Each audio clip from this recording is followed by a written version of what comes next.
I am here with Piotr. How do you pronounce your name? Last name? So in Polish, it's first name is Piotr Piotr. or Okay. Piotrek. Piotr. Okay. Yeah. In America, it's easier for them to say Piotr, Piotr. Okay. but the easier part is Peter. Oh, Peter. So I call you Peter. So I'm here with Peter, and this is his first deal Yes. in the States, I guess. Yes. Or, Except my first house yeah, first that I house. live in, but I also In did. Poland? No, in here. Here. It's Okay. East Rutherford. Yeah. But it's his first rehab deal, Yes. and I'm excited. He's excited, and he didn't close yet. He was supposed to close Wednesday. So, but you're gonna be closing next Wednesday. Yes. Next Wednesday. So, just give me a little bit background as to like what you did before, and I think you're still working full time. Full time. Yes. I'm a software engineer. I've been in that business for 18 years now, working with 17 years with the same company in Persephone, and then I got married, then I got a kid, Yes. and I started looking into a future to make sure that let's say if something happens to me or anything like that, Right. they have some nest Right. after me that like if I pass away, they're not gonna be left with nothing. Right. you Right. know. So that's what it was. That's what pushed me into a real estate. Okay. Was it just real estate, or were you looking at other I was things? looking at other things like investing in stock markets, Okay. but mostly Real real estate. estate. Yeah. Okay. And then. And I what- wasn't sure about real estate. I wasn't sure if I want to do, passive, be a landlord, Okay. or do I want to do flips. Flips. But I don't have to choose that. I can be both. So. Well, what you do is you make money and you Right, invest and that that's into the goal. Yes. that's the goal. Especially that I have a full-time job now, so I can live out of my full-time job, and whatever I make from the Yeah. flips, I can just start building that Right. sooner than later. But I mean, what's great about it, if you do a flip, I mean that potentially make 80,000 plus or whatever Right. amount, and that's a full-time wage for somebody. Yes. You know what I'm saying? Yes. And so when did you start becoming, I guess, like start learning real estate? I started January of last year. January last year, because that's about the time that you started coming to Glenn's NJ area Yes, group. yes. So, and I remember because there was that because at one point you went to the Everything bus that was- store. You, Everything was possible. I took it. Yeah. and I remember, and I still remember to this day. I think I set you aside and I asked you. And I'm like, what is the deal with him? You're like, he wants to fight or what? No, do you remember that? I remember that. Yeah. That was in the hotel room. Right, in the hotel room, and Yeah. I asked you, and I told you that, did you really want to take this course? Because I believe you know enough. Right. But I think I thought, you wanted to, I wasn't sure whether you wanted to do wholesaling or rehabbing. And I wasn't sure either. Right, and so I think that course that you wanted to take was rehabbing, and then I Yes. asked you whether Yes. you really want Yes. to take this. Yes. Because I don't know if you're just chasing the shiny objects, you know what I'm saying? Basically not implementing what I learned. Right. That's what it was. That's basically what. And that's after we spoke. It was during that class. So after the class was done, I was like, you know what? And you also said that a couple times during the webcasts, Mhm. saying that you're not gonna do anything if you just keep learning and not applying. Exactly. Uh-huh. So I could have a lot knowledge of everything, and if I wasn't applying, I wouldn't be able to do anything, or not even get a deal, because I was not making any offers. So then I decided, you know what? Let's start doing something. Let's start doing something. And then I remember the first offer I made, I was just like, man, what did I do? Was that a good offer? I hope they don't accept it.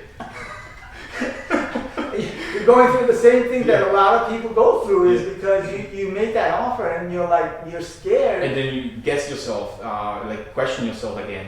See, was my numbers okay or not? Did I go, too high with it? And then I'm like, You're afraid if they accept it. Oh, it's like, what do I do? What? yeah. And then I got a call from my attorney. He's like, not attorney, but agent. And he's like, no, they want more. I'm like, no, I can't do it anymore. Actually, I did. This house, you're talking about this house? No, the other ones. The other, because I made about 18 to 20 offers before I got this one. So about actually more, but. So you made about 18 to 20 offers before they accepted this one. Okay. Yeah.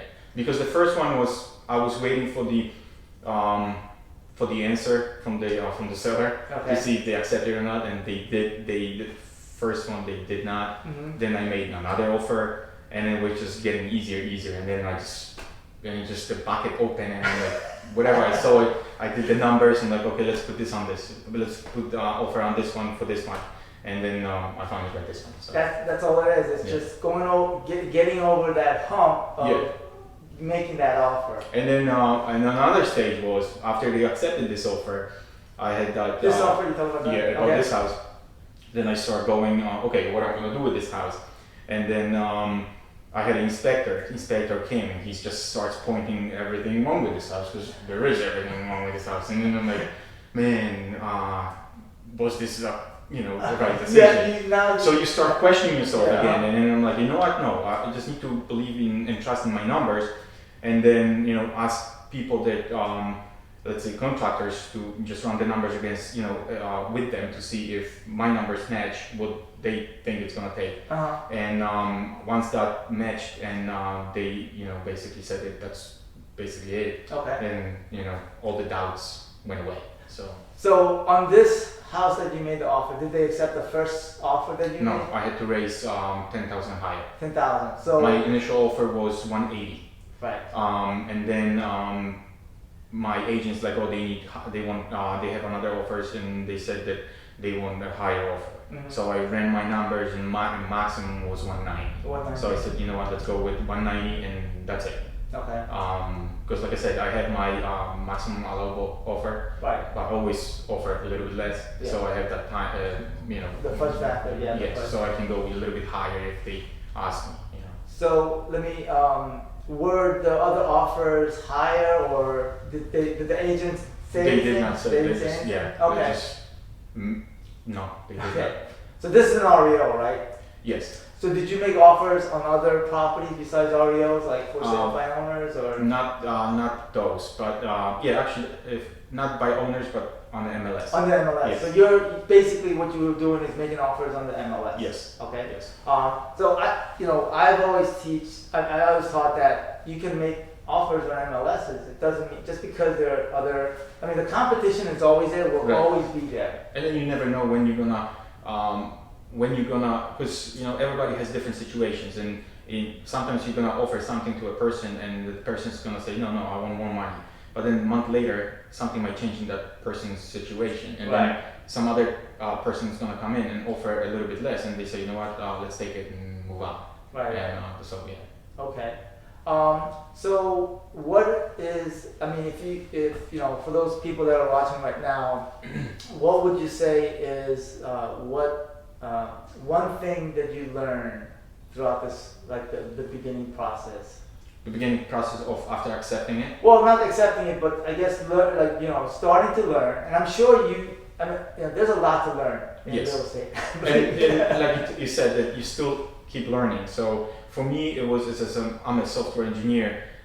Before I start any project, I know everything what I need to do in a project. And that's how I was approaching real estate. And I would not be able to do any deals. You can't, because you cannot know everything. Yeah. So I'm very analytical. My wife is like more. I'm not gonna say she's like let's say we wing it. But that's so I crunch the numbers. I go over her, and she's like, yeah, makes sense. Let's do it. So I think we are a good balanced team. Yeah. So I guess my question is, I guess, what one thing do you think that you learned from, I guess, back when you started learning about real estate until now? What one thing that you would say? One thing that I wish I could start doing it is implementing what I learned right away, not waiting. I think that I'm not gonna say I waste a year of my life, because for that year I learned a lot. You learned, right? But I wasn't applying. And I think if I start learning something and applying right away, I would learn better, it would stuck more with me because I already did that, and I would probably start doing all this much sooner. Much sooner, right? But I mean, you chalk it up to experience. Exactly. So, It's you live better and sooner late than never. Yeah.